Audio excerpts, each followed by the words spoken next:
Béni soit le Seigneur, bienvenue à toutes et à tous. Nous vous souhaitons une cordiale bienvenue dans cette maison de prière.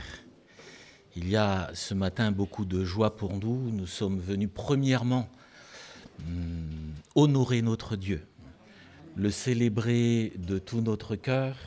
Nous sommes venus l'adorer, lui exprimer notre reconnaissance, mais aussi notre amour. Nous sommes venus adorer le Seigneur, nous sommes venus l'honorer. Mais notre culte ce matin est un culte particulier parce qu'on veut aussi honorer Madeleine et Gilbert. Ils se sont mariés hier.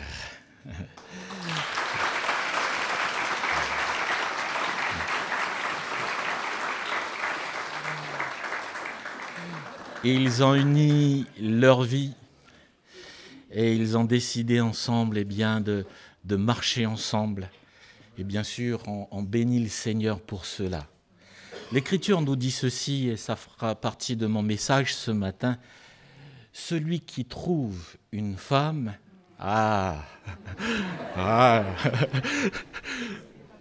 trouve le bonheur. Et l'Écriture nous dit que c'est une grâce qu'il obtient de l'Éternel. Il va de soi que mon message ce matin est centré sur le couple. J'aimerais souligner 4 éléments fondamentaux pour que le couple soit solide, pour que le couple s'épanouisse. Lorsqu'on parle du mariage, lorsqu'on parle du couple, c'est une aventure. Donc il est évident que ces 4 éléments ne sont que 4 éléments parmi tant d'autres. Mais on peut dire que c'est une aventure. David, tu as eu raison à un moment donné, quand tu étais jeune célibataire, de faire cette prière. Oh Seigneur, je sais que tu vas revenir un jour. Mais avant cela, permets-moi de vivre le mariage. On va être honnête, hein, tous les frères et sœurs, les frères qui ont grandi dans l'Église, on s'est posé un moment cette question en disant « Seigneur, avant que tu reviennes, permets-nous de vivre cette belle aventure. » Le mariage, c'est une belle aventure. Alors, je vous propose ce matin un texte, premièrement, dans Ecclésiaste au chapitre 4 et le verset 12. Il est écrit « Et si quelqu'un est plus fort qu'un seul, les deux peuvent lui résister. Et la corde à 3 fils ne se rend pas facilement. » J'aimerais aborder avec vous 4 points fondamentaux. Le premier, pour qu'un couple soit solide, pour qu'un couple s'épanouisse, le premier point, c'est mettre Dieu au centre du couple. Le deuxième point, c'est qu'il est extrêmement important pour le couple qu'il y ait cet amour réciproque et cet amour exclusif. Mais il y a cet amour réciproque. Le troisième point, c'est que le couple, c'est être uni. C'est-à-dire que Gilbert va prendre soin de Madeleine et Madeleine va prendre soin de Gilbert. Et je termine par ce point en disant que concernant le couple, il faut toujours et toujours préserver la joie dans le couple. On dit souvent, et il y a des chants qui sont tournés vers cela en disant que Dieu, tu es le centre de ma vie. On veut que Dieu soit en premier dans notre vie. Mais il est extrêmement important que Dieu soit au centre du couple. De notre vie, certes, mais qu'il soit aussi au centre de notre couple. Et qu'est-ce que cela veut dire ? Ça veut dire que dans notre vie pratique, dans le couple, il faut toujours que nos actions, que ce que nous faisons, Dieu soit mis à l'honneur. Notez qu'il est dit ici, la corde à 3 fils ne se rend pas facilement. Quand on prend l'image de la corde est là et la corde est souvent exposée et on expose très régulièrement sa résistance. Elle est là pour résister. Et à chaque fois que nous utilisons la corde, pour une grande majeure partie, c'est pour que cette corde soit là pour résister. Mais la Bible nous dit ceci, si on veut qu'elle résiste davantage, il faut que dans le couple, il y ait cette 3e personne. Et cette personne, c'est le Seigneur Jésus-Christ. On ne peut pas passer à côté de cela. Qu'est-ce que ça veut dire? Ça veut dire, à un moment donné, l'apôtre Paul dit ceci, que dans le couple, il est important que l'homme a sa vie de prière, son temps de prière, que la femme ait aussi sa vie de prière, son temps de prière. Et Paul dit, à un moment donné, vous pouvez vous séparer pour cela, pour avoir ce temps de prière. Mais l'Écriture nous montre aussi que dans le couple, c'est important que l'un et l'autre prient ensemble. Ce n'est pas normal que le frère prie de son côté, que la sœur prie de son côté, et ce n'est pas normal que le couple ne sache pas prier ensemble. Ah, mais je ne suis pas à l'aise avec ça. Je n'ose pas prier avec mon épouse, je n'ose pas prier avec mon mari. Ce n'est pas normal.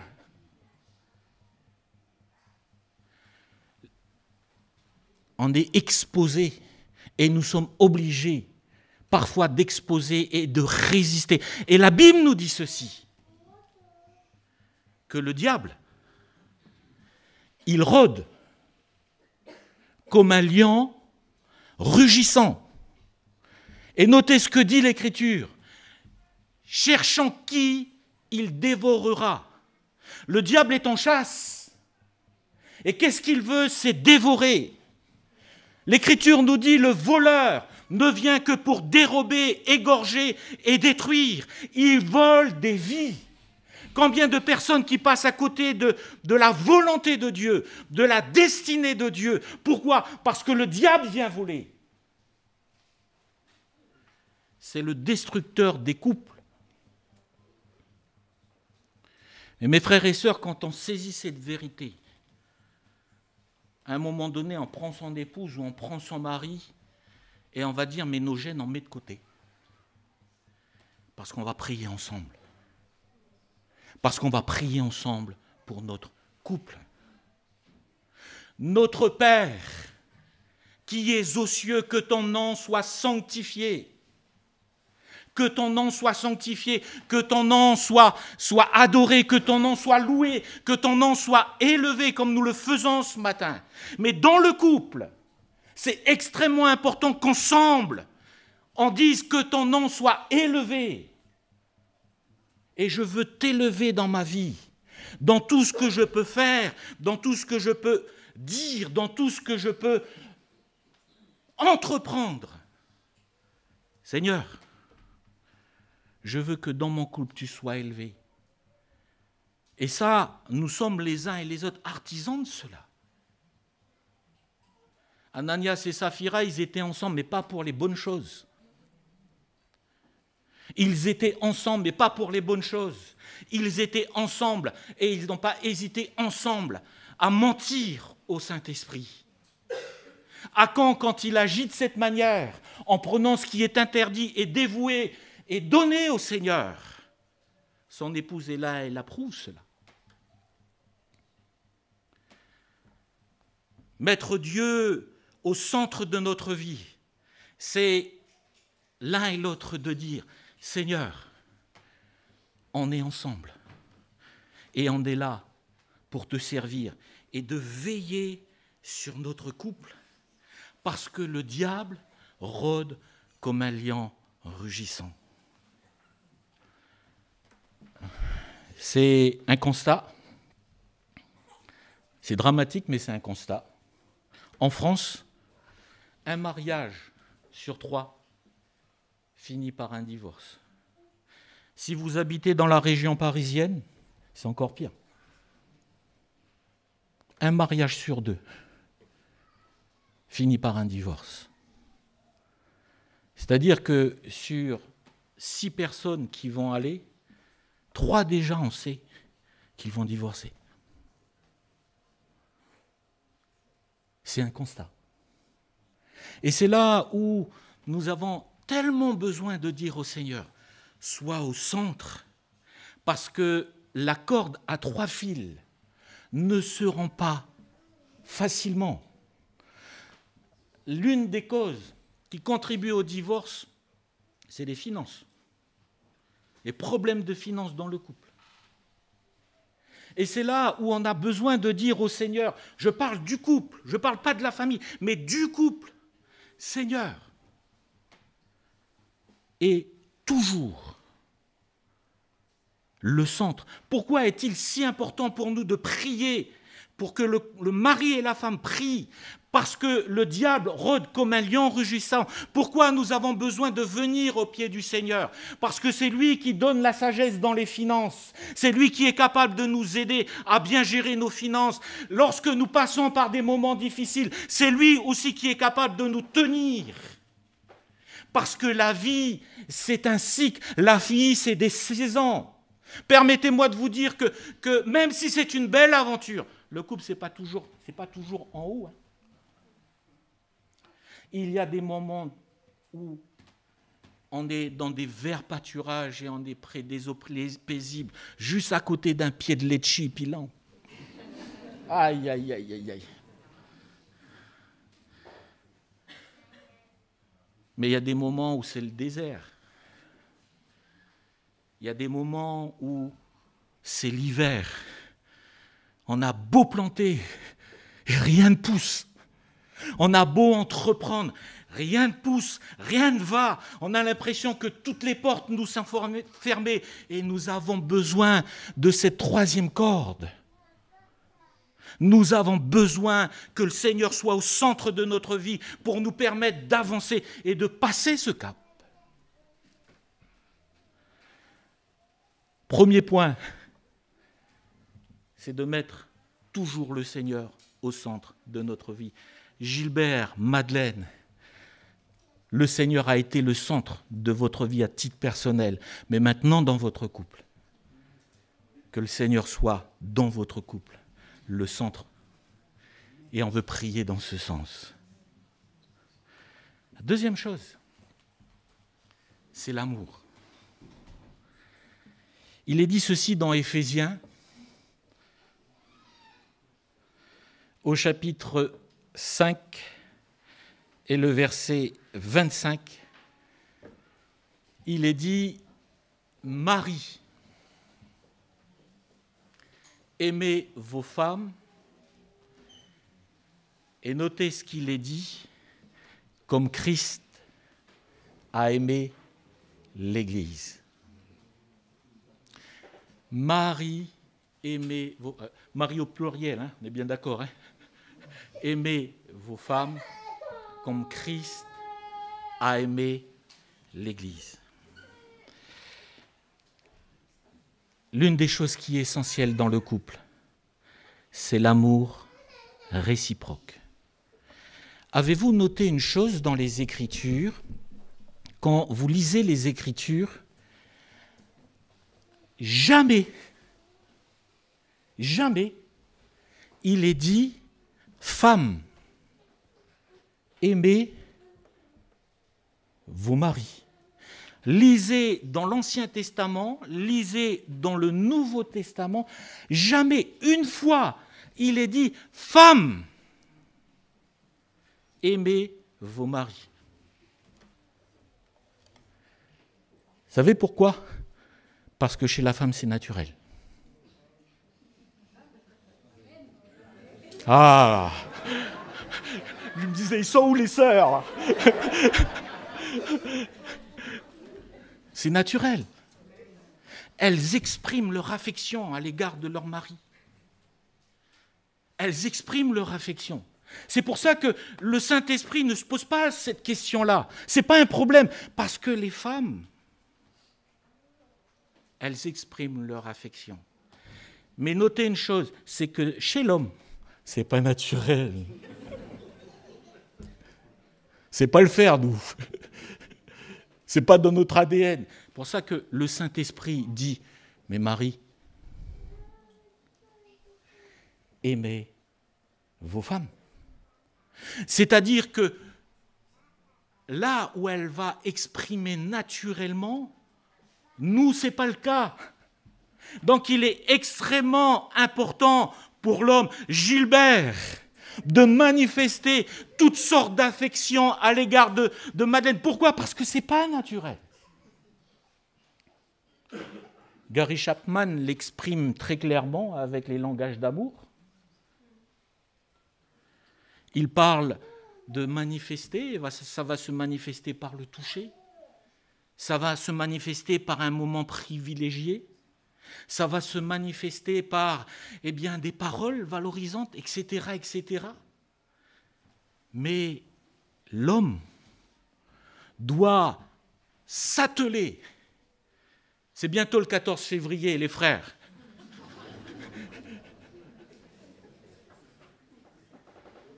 On doit s'atteler à cela.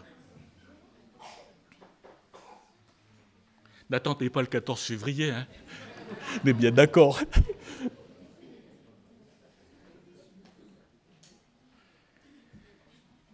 Et on doit le manifester.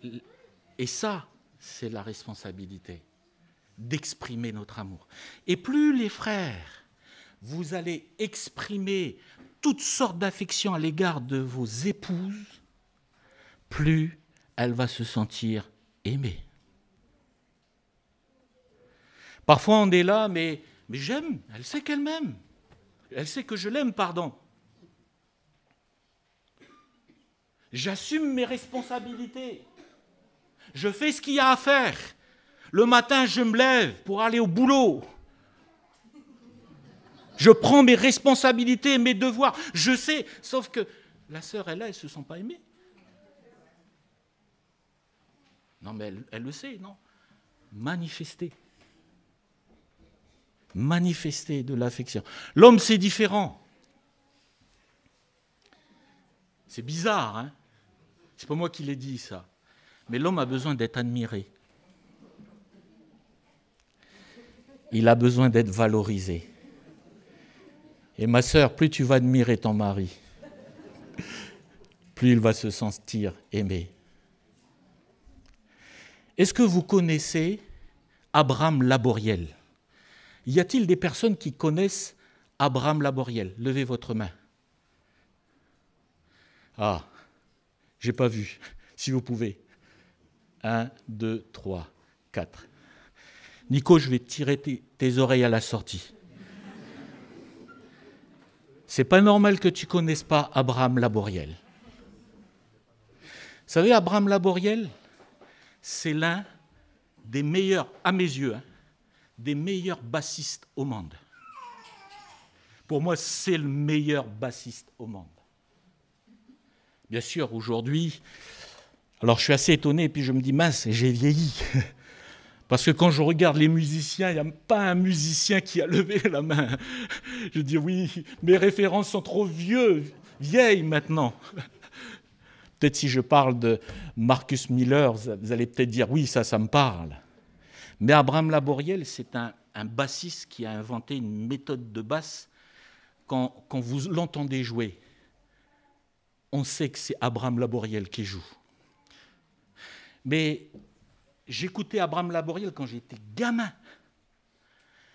Aujourd'hui, si vous me donnez ce privilège de me présenter Abraham Laboriel, je vais être comme un gamin.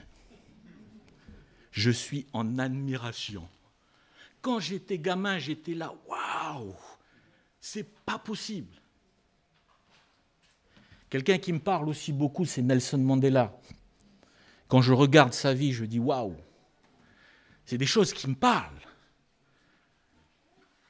Le gars, 27 ans en prison, pour une cause, pour faire abolir l'apartheid. Mais c'est des choses qui me parlent. Mais mes sœurs, vous pouvez avoir de l'admiration pour des personnes parce qu'ils font des choses qui vous parlent. Mais celui qui mérite votre admiration au-dessus d'Abraham Laboriel, c'est votre mari. Et c'est extrêmement important que dans le couple, il faut veiller à cela. Ce qui veut dire, et je prends toujours cette image, lorsqu'on parle du couple, chaque personne a une banque d'amour en lui. Et l'épouse va alimenter cette banque d'amour. Et le mari va alimenter cette banque d'amour. Laurence, j'ai beaucoup d'admiration pour Abraham Laboriel. Mais toi,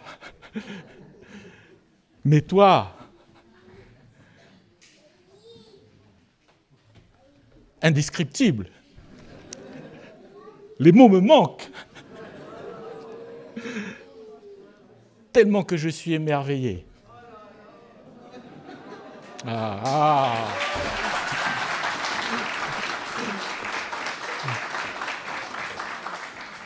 Veillons à cela dans notre couple.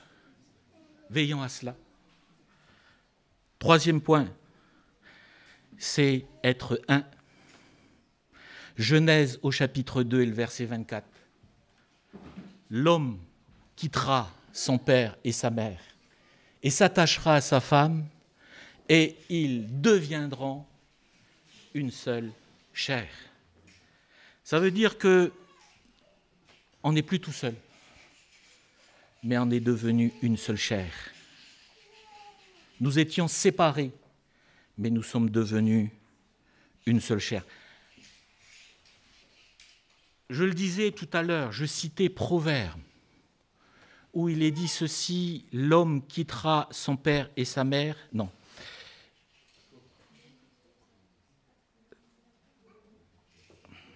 Je vais retrouver mon texte dans Proverbe. Voilà, c'est ça. Proverbe 18, 22, celui qui trouve une femme trouve le bonheur, c'est une grâce qu'il obtient de l'Éternel. La deuxième partie dit ceci, c'est une grâce qu'il obtient de l'Éternel.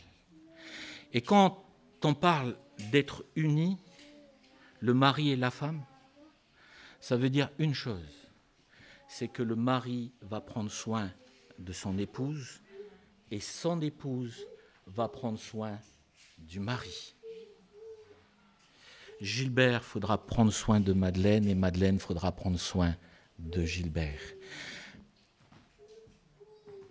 C'est une grâce qu'il obtient de l'Éternel. Ça veut dire que, avant de devenir une seule chair, Dieu a pris soin de Madeleine, avec toutes les difficultés qu'elle a eues. Avant de devenir une seule chair, Dieu a pris soin de Gilbert, avec toutes les difficultés qu'il a eues dans sa vie. Mais vient où le Seigneur fait grâce. C'est-à-dire que Gilbert, Madeleine t'a été confiée. C'est une grâce que tu as obtenue de l'Éternel. Et Madeleine, Gilbert t'a été confié. C'est une grâce que tu as obtenue de la part de Dieu. Et mes frères et sœurs, quand on réalise cela, eh bien, il y a tout le respect qu'on doit à son épouse et il y a tout le respect qu'on a à son mari. Parce qu'on réalise que le Seigneur me fait grâce. Il a pris soin de Madeleine, il a béni Madeleine et à un moment donné, il prend Madeleine et il donne à Gilbert, il confie. Il a pris soin de Gilbert durant toute sa vie, il a été avec lui, mais il y a un moment donné où il prend Gilbert et il confie à Madeleine. Et quand on réalise que derrière cela, il y a le Seigneur. Et mes frères et sœurs, on lui donne le respect. On donne le respect au Seigneur. Seigneur, parce que tu me confies, tu me donnes ce privilège, eh bien, je vais prendre soin. Je vais prendre soin de Madeleine. Gilbert, tu dois dire, jusqu'à ce que tu viennes, jusqu'à ce que tu me reprennes, mais je vais prendre soin de Madeleine. Et vice-versa.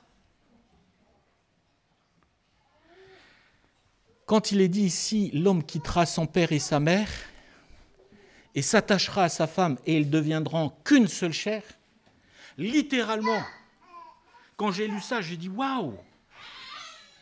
Quittera son père et sa mère et s'attachera à sa femme, littéralement, et il poursuivra sa femme. Le mariage, ce n'est pas un aboutissement.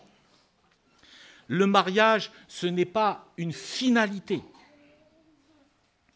mais c'est un commencement. Il poursuivra sa femme, ce qui veut dire que jusqu'au retour du Seigneur et jusqu'à ce que le Seigneur me reprenne vie, eh bien, je vais poursuivre. Je vais prendre soin de mon épouse.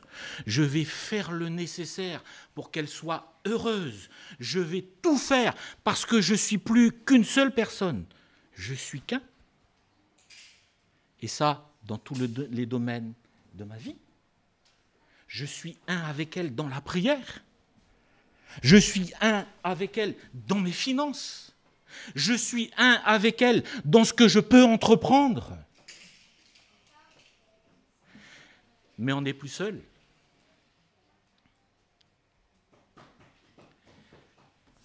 Je termine par ce point en disant que il faut veiller à la joie dans le couple. Jean chapitre 3, le verset 2 et le verset 3, où il est dit ceci. Jean chapitre 3, le verset 2, je n'ai pas la même référence, excusez-moi, où il est question des noces, Jean chapitre 2, où il est question des noces de Cana. La Bible nous dit ceci, que Jésus a été invité aux noces de Cana, et quand il a été invité par ces amis-là, la Bible nous dit le vin, V-I-N, vin t'a manqué. Le vin ayant manqué, la mère de Jésus lui dit, ils n'ont plus de vin. On va parler juste de l'image ce matin. Déjà, avez-vous remarqué une chose? Que le premier miracle du Seigneur, c'est dans le couple. On aurait pu imaginer autre chose. Seigneur, une résurrection, ça parle quand même. Hein? Pour commencer ton ministère, baum! Ou peut-être une guérison extraordinaire. Lui commence par un miracle dans le couple. Et là, on parle de l'image. La Bible nous dit ceci, que le vin à manquer. Le vin, dans les Écritures, c'est le symbole de la joie. La Bible nous dit ceci, que le vin réjouit le cœur de l'homme. C'est le symbole de la joie. Et ici, le vin à manquer. Mais notez une chose, c'est qu'il y a toujours l'eau. L'eau, c'est la vie. On est d'accord. L'eau, il y en a toujours. Mais le vin à manquer. Et parfois, dans le couple, c'est pareil. C'est-à-dire qu'il y a la vie. Il y a la vie de Dieu. Il y a nos responsabilités. On prend soin du couple. On prend soin des enfants. On prend soin de la famille. La vie, elle est là. Mais il n'y a plus la joie. Pourquoi? Parce que le vin à manquer. Et parfois, dans le couple, la joie peut disparaître. Quand on se marie, il y a la joie qui est là, la joie qui est partagée, le bonheur, on se réjouit, mais dans notre marche, on est confronté à toutes sortes de difficultés, à toutes sortes de souffrances. Et là, on prend notre responsabilité. La vie est là, on fait ce qu'on a à faire. Mais le couple, on s'oublie. Le réflexe qu'on a quand on a les enfants, c'est que quand on a des moments de joie, la première chose qu'on veut partager, c'est avec les enfants. Quand on veut avoir des moments privilégiés, on le partage avec nos enfants, premièrement. C'est toujours comme ça.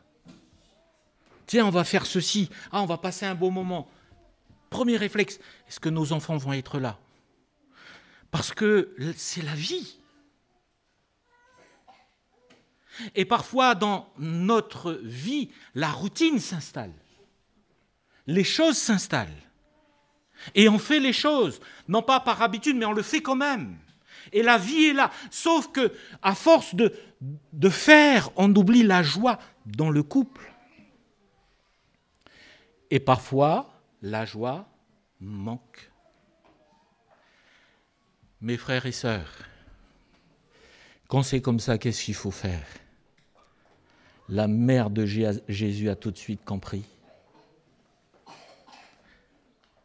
Il faut venir à Jésus. Parce que c'est lui qui transforme l'eau en vin. C'est lui qui transforme la vie en joie. C'est lui qui, à un moment donné, nous permet de retrouver l'essentiel du couple. Apportez la joie à vos enfants. Mais il y a un moment donné, il faut savoir se mettre juste pour le couple. Et prendre soin de cette joie. Oui, on prend nos responsabilités. Oui, on fait ce qu'on a à faire. Mais il y a un moment donné où le couple a besoin de mettre du temps à part pour cette joie. Être des artisans. Et quand ça peine, Seigneur, on vient vers toi.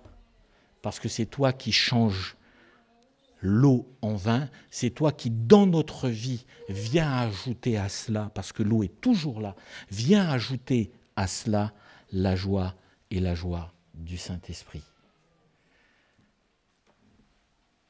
Gilbert, Madeleine, que Dieu soit toujours au centre de votre vie.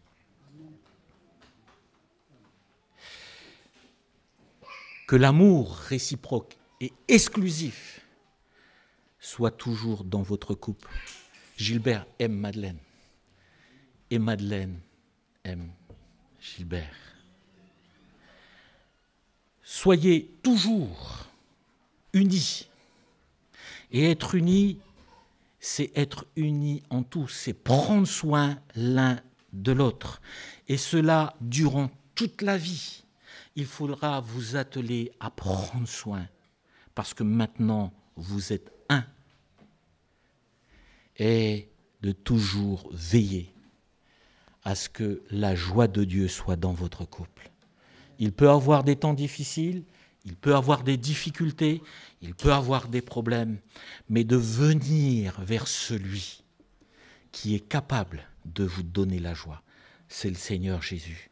Et il est bon pour vous de veiller à cela et de préserver cela, parce que c'est tellement et tellement important. Et que Dieu nous aide, nous, bien sûr, qui sommes mariés, de veiller à ça, de prendre soin. On va prier pour nos bien-aimés. Je vais demander à nos frères prédicateurs. Fred, si tu veux bien t'approcher. David. Où est-ce qu'il est, Rodrigue? Merci.